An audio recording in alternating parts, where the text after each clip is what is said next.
अस्सलाम वालेकुम नाजरीन, आपका मेज़बान मिर्ज़ा रमज़ान बेग हाज़िर खिदमत है। आज हम बात करेंगे ख़ुदकुशियों के हवाले से।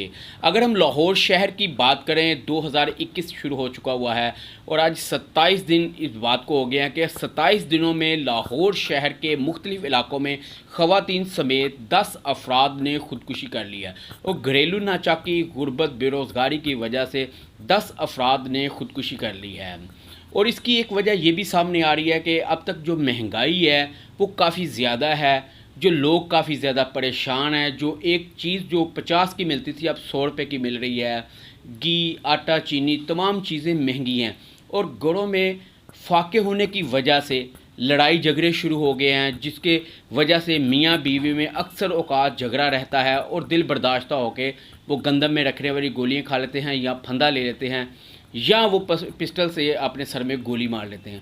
और इन तमाम की वजह यही है कि बेरोज़गार जो लोग हैं वो ज़्यादा परेशान हैं और उनकी जो आमदनी इतनी ज़्यादा नहीं है जितने उनके अखराजात हैं। तो हुकूमत पाकिस्तान को चाहिए कोई ऐसी हिकमत अमली तैयार की जाए कि लोगों को रोज़गार मिले, वो अच्छे तरीके से अपना रोज़गार कमा सकें, उनके जो घरों के लड़ाई झगड़े हैं वो ख़त्म हो सकें। इस टाइम भी लाहौर शहर की अगर बात करें तो बहुत ज़्यादा लोग जो हैं वो बेरोज़गार हैं। अक्सर जो है प्राइवेट मुलाज़म हैं और बाज़ औक़ात ऐसी प्राइवेट मुलाज़म जहाँ पर किसी वक्त भी उनको जवाब हो सकता है और जब उसको जवाब हो जाता है तो घरों में लड़ाई झगड़े शुरू हो जाते हैं और वो दिल बर्दाश्त होकर वो ख़ुदकुशी करने पर मजबूर हो जाते हैं। और हुकूमत पाकिस्तान की ज़िम्मेदारी है कि लोगों को रोज़गार दें ताकि वो अच्छे तरीके से रोज़गार कमा सकें और अपने बच्चों का पेट पाल सकें। जी।